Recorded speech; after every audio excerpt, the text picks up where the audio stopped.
उन्होंने तो पहले ही यू टर्न मार दिया क्या? दबाव बनाने निकले ट्रंप को पीएम मोदी का करंट फाइटर जेट F-35 की डील रद्दी की टोकरी में डाल दी। भारत की जिस इकोनॉमी को डेड बताया ट्रंप ने, उसी में भर भर कर कितना पैसा लगाया, पोल खुल गई। और भिखारी पाकिस्तान के साथ ट्रंप का डबल गेम। उधर चीन अलग भूत बना देने की कौन सी तैयारी कर रहा है? अब सबसे पहले इस सब की बात। प्रधानमंत्री नरेंद्र मोदी हमेशा एक ही मंत्र पर चलते हैं और वो मंत्र बहुत सिंपल है, इंडिया फर्स्ट। देशहित की बात हो तो वो किसी हद तक चले जाते हैं, देशहित की बात तो किसी के सामने नहीं हो तो किसी के सामने झुकते नहीं है, फिर चाहे डोनाल्ड ट्रंप हो या कोई और। भारत में इस वक्त राहुल गांधी और इंडी गठबंधन ने ट्रंप का नाम लेकर बवाल काटा हुआ है। ट्रंप की बातों को हथियार बनाकर ये नरेंद्र मोदी को घेर रहे हैं। इनको लगता है कि नरेंद्र मोदी प्रेशर में आकर ट्रंप से मनमानी डील कर लेंगे। लेकिन पिछले 2 दिन में नरेंद्र मोदी ने जो मैसेज दिया, वो मैसेज ट्रंप के लिए भी क्लियर है। और यहां जो लोग ट्रंप के नाम पर उछल कूद कर रहे हैं, उनके लिए भी मैसेज क्लियर है। आज तो नरेंद्र मोदी ने एक कदम आगे जाकर ट्रंप को ऐसा करंट दिया है कि अमेरिका भी सोचेगा कि ट्रंप कैसे कुल्हाड़ी पर पैर मार रहे हैं। क्योंकि नरेंद्र मोदी और नरेंद्र मोदी के नए भारत से ट्रंप भिड़ने की जितनी कोशिश करेंगे, उतना ही ट्रंप अपना और अमेरिका का नुकसान करवाएंगे। आज इसकी शुरुआत भी हो चुकी है, उसके बारे में आपको आगे बताऊंगा। लेकिन पहले यह देख लीजिए कि भारत ने अब तक ट्रंप की टैरिफ वाली धमकियों पर जो जवाब दिया, उसका संदेश क्या है। पहला संदेश यह है कि अमेरिका के टैरिफ की कोई चिंता नहीं, भारत खुद आत्मनिर्भर हो रहा है और हो चुका है। दूसरा संदेश, अमेरिका से डील की किसी डेडलाइन की चिंता नहीं, भारत प्रेशर में नहीं डील करेगा। तीसरा संदेश, ट्रंप भारत के पूरे मार्केट में बेरोक टोक एक्सेस चाहते हैं, वो किसी भी हाल में नहीं होगा। चौथा संदेश, नरेंद्र मोदी अपने किसानों और छोटे उद्योगों का कोई नुकसान नहीं होने देंगे। पांचवां संदेश, ट्रंप चाहते हैं कि भारत रूस से दोस्ती खत्म कर ले, ऐसा कभी नहीं होने वाला। क्योंकि नरेंद्र मोदी और भारत किसी के कहने पे किसी से दोस्ती नहीं करते। तुमसे दोस्ती है अलग हिसाब है, रूस से दोस्ती है वाला अलग हिसाब है, तुम्हारे बोलने से थोड़ी दोस्ती करेंगे। ये कौन सी दोस्ती हुई यार कि तुम बताओगे कि उससे दोस्ती रखो या ना रखो? मतलब क्लियर है, देश हित में कोई समझौता नहीं होगा तो नहीं होगा। देश का नुकसान जिस बात में होगा वो नरेंद्र मोदी नहीं करेंगे और देश हित में किसी के सामने झुकेंगे नहीं। ये नया भारत है, ये ठीक से जवाब देना जानता है। अगर ट्रंप उल्टे सीधे फैसले कर रहे हैं तो भारत के पास भी विकल्प कम नहीं है। नरेंद्र मोदी ने अब ट्रंप को अपने जवाबी एक्शन की एक झलक भी दिखा दी। मोदी का जवाबी एक्शन का ट्रेलर देखकर ही ट्रंप के होश उड़ गए होंगे। लेकिन हमारे यहां ट्रंप विपक्ष के हीरो बने हुए, वो भी सिर्फ इसलिए क्योंकि ट्रंप ने भारत की इकोनॉमी को डेड कह दिया और इंडी गठबंधन को मौका मिल गया कि वो नरेंद्र मोदी की आर्थिक नीति को फेल बता सकें। लेकिन आप देखिए कि आज ही ट्रंप के डेड इकोनॉमी वाले दावे को गलत बताने वाली नई रिपोर्ट आ गई। दूसरी तरफ कांग्रेस राहुल गांधी के डेड इकोनॉमी के दावों को गलत बता रहे हैं। इसके बारे में आगे विस्तार से बताऊंगा। ट्रंप की टैरिफ वाली सनक से दुनिया कैसे परेशान है, अमेरिका के अंदर कैसे आग लगी हुई है, भारत ने कैसे ट्रंप को बड़ा झटका दिया है, पाकिस्तान कैसे बाप बाप करेगा ट्रंप के इस डबल गेम से, सब आपको बताऊंगा। पहले झलक देखिए। ने बवाल काटा हुआ है। उधर ट्रंप ने टैरिफ वाले मामले में यू टर्न ले लिया। ट्रंप ने एक बार फिर टैरिफ की डेडलाइन को आगे बढ़ा दिया। ट्रंप ने भारत पर लगने वाले 25% टैरिफ को 7 दिन के लिए टाल दिया है। अमेरिका में भारतीय प्रोडक्ट्स पर टैरिफ अब 7 अगस्त से लगेगा। इससे पहले भी ट्रंप कई बार टैरिफ की डेडलाइन को बढ़ा चुके हैं।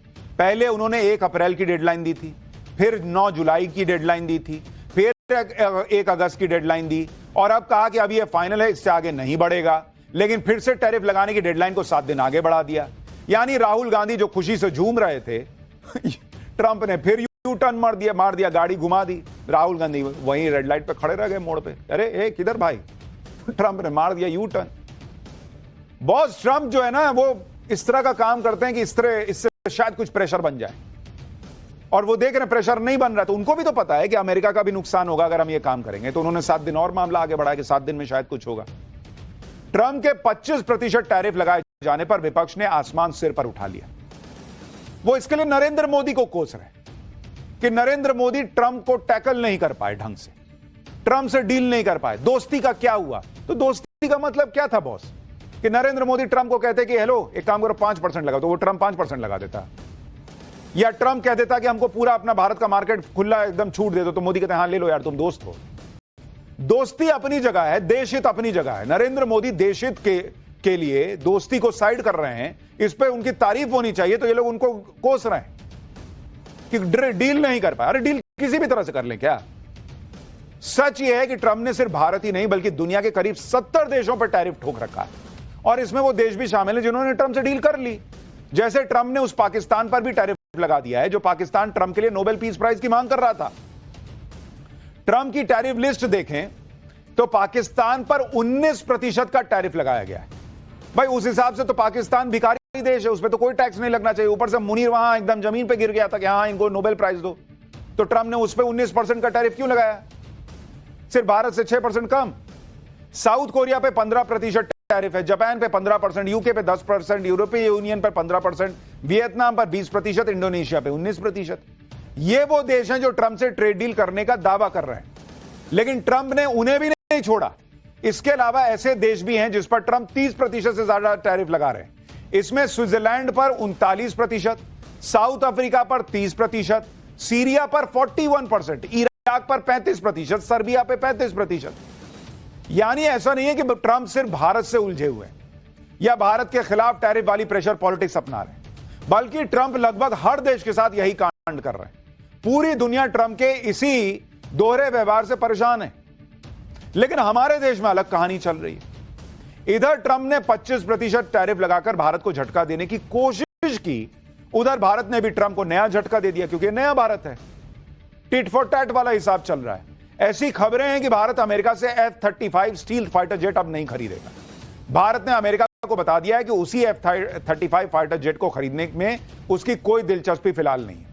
अब इस खबर ने ट्रंप को बड़ा झटका लगा दिया होगा, क्योंकि अमेरिका F-35 को दुनिया का सबसे एडवांस जेट बताता है, लेकिन भारत की तरफ से F-35 को ना कह दिया गया, जबकि ट्रंप यही चाहते हैं कि भारत रूस के Su-57 फाइटर जेट की जगह उनका F-35 जेट खरीदे। इस साल फरवरी में जब पीएम मोदी और ट्रंप मिले थे, तब भी ट्रंप ने भारत को F-35 फाइटर जेट खरीदने का ऑफर दिया था, लेकिन भारत ना ट्रेड डील के मामले में दबाव में आया, ना हथियार खरीदने के मामले में ट्रंप के दबाव में आया। तुम हम पे दबाव बनाओगे? नरेंद्र मोदी ने फाइल उठाई, F-35 की साइड रख दिया कि जाओ, अभी देखेंगे ही नहीं। भारत तो वही करेगा जो उसके हित में होगा, खाली अमेरिका को प्रेशर बनाना आता है।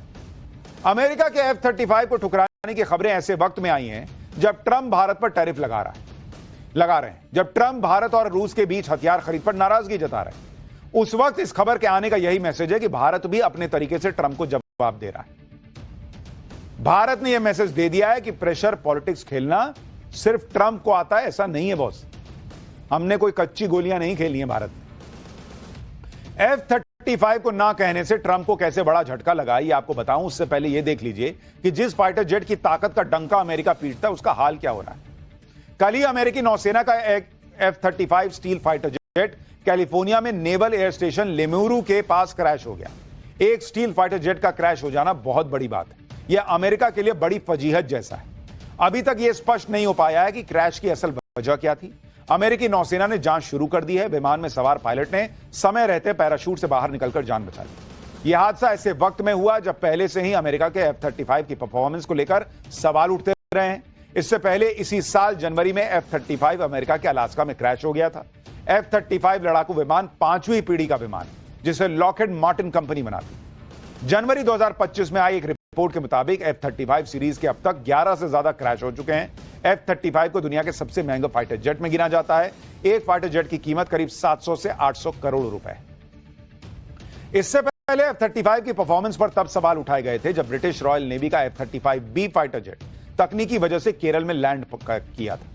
फाइटर जेट ने तिरुवनंतपुरम एयरपोर्ट पर इमरजेंसी लैंडिंग की थी। तकनीकी खराबियों की वजह से यह विमान 1 महीने से ज्यादा वहीं खड़ा रहा। ब्रिटिश इंजीनियर्स की एक टीम 6 जुलाई को विशेष स्पेयर पार्ट्स और उपकरणों के साथ पहुंची, तब जाकर विमान को ठीक किया जा सका। भारत हथियारों का बड़ा मार्केट है। अगर भारत ने किसी सैन्य उपकरण को ना कह दिया तो जाहिर सी बात है उसकी ब्रांडिंग भी कमजोर हो जाएगी। यही बात ट्रंप को पसंद नहीं आएगी, क्योंकि ट्रंप चाहते हैं कि वो भारत की डिफेंस सेक्टर में सेंधमारी कर लें और जो डिफेंस डील भारत रूस से करता वो अमेरिका को मिल जाए। ट्रंप को पता है कि भारत आर्म्स का बड़ा इंपोर्टर है और भारत में हथियार बेचने का काफी स्कोप है। इससे अमेरिका में नौकरियां भी जनरेट होंगी। लेकिन ट्रंप के सामने रूस नाम का चैलेंज खड़ा है। आप देखिए कि 2020 से 2024 के बीच अगर आप देखेंगे किस तरह से डील्स हुई हैं, आपको समझ में आ जाएगा कि क्या मामला है। 2020 से 2024 के बीच का आपको बता रहा हूं। और यह है global arms import, global arms import. उसमें भारत की हिस्सेदारी कितनी है भाई?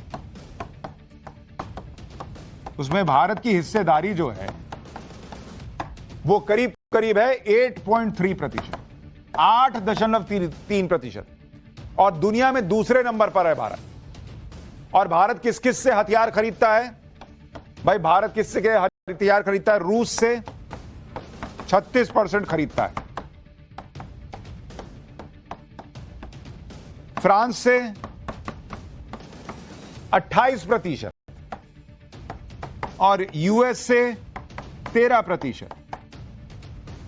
जब अब अमेरिका को लग रहा है कि अभी भारत के मार्केट, उसके लिए बहुत स्कोप है भारत में, इस वजह से भी ट्रंप इस बात पर जोर दे रहे हैं कि भारत उससे हथियार खरीदे। भारत हर साल औसतन 40 से 50 हजार करोड़ रुपए डिफेंस इंपोर्ट पर खर्च करता है। ट्रंप अपने हथियार भारत को बेचना चाहते हैं और चाहते हैं कि भारत किसी और से हथियार ना खरीदे। ट्रंप अपना तेल भारत को बेचना चाहते हैं कि भारत रूस से तेल ना खरीदे। जब भारत इसके लिए तैयार नहीं है तो ट्रंप तिल मिलाकर भारत को डेड इकोनॉमी बता रहे हैं। यहां तक राहुल गांधी जैसे नेता ट्रंप की बातों में आकर भारत को डेड इकोनॉमी कह दे रहे हैं, लेकिन कांग्रेस में उनके अपने नेता ही राहुल गांधी के इन दावों को गलत बता रहे हैं। कल से अब तक कांग्रेस में ऐसे नेताओं की तादाद बढ़ती जा रही है जो डेड इकोनॉमी के राहुल गांधी के नैरेटिव को सही नहीं मान रहे। जैसे कांग्रेस सांसद राजीव शुक्ला ने कहा कि भारत की इकोनॉमी को डेड कहना गलत बात है, भारतीय अर्थव्यवस्था को लेकर ट्रंप गलतफहमी में है। कांग्रेस नेता मनीष तिवारी ने कह दिया कि आत्मनिर्भर भारत की बात उन्होंने कही। यह भी कहा कि भारत की ताकत की है कि वो दुनिया से अपनी शर्तों पर बात करता है। पूर्व वित्त मंत्री पी चिदंबरम के बेटे और कांग्रेस नेता कार्ति चिदंबरम ने भी कह दिया कि ट्रंप की बातों को गंभीरता से लेना ही नहीं चाहिए। यानी राहुल गांधी की फजीहत उनके खुद के नेता किए दे रहे हैं। इसके अलावा कांग्रेस सांसद शशि थरूर भी ट्रंप के डेड इकोनॉमी वाले दावे को गलत बता रहे हैं। सुनिए शशि थरूर से जब सवाल किया गया तो उन्होंने क्या जवाब दिया। उसके बाद आपको बताता हूं कि आज कौन सी और ऐसी खबर आ गई जो राहुल गांधी के डेड इकोनॉमी वाले बयान पर बिजली की तरह गिरी है। भारत की इकोनॉमी डेड हो चुकी है सर? नहीं, बिल्कुल नहीं यार, आपको पता है। बाद में। यानी जो बात कांग्रेस के बाकी नेता समझ रहे हैं वो बात राहुल गांधी नहीं समझ रहे। भारत की इकोनॉमी को डेड बता रहे हैं। कल राहुल गांधी ने भारतीय इकोनॉमी के डूबने के पीछे एक वजह जीएसटी को भी बताया था, जबकि आप देखिए कि आज ही जीएसटी को लेकर जो आंकड़े आए हैं वो बता रहे हैं कि जीएसटी कलेक्शन कैसे नई पे नई ऊंचाइयां छू रहा है। अब आप देखिए कि जुलाई का जीएसटी कलेक्शन, आप देखिए जीएसटी कलेक्शन अगर आप देखेंगे जो जुलाई में हुआ है भारत में, उस जीएसटी कलेक्शन का आंकड़ा है 1,96,000 करोड़। 1,96,000 करोड़। और पिछले साल से कंपेयर कीजिएगा तो ये 7.5% ज्यादा है प्लस। तो राहुल गांधी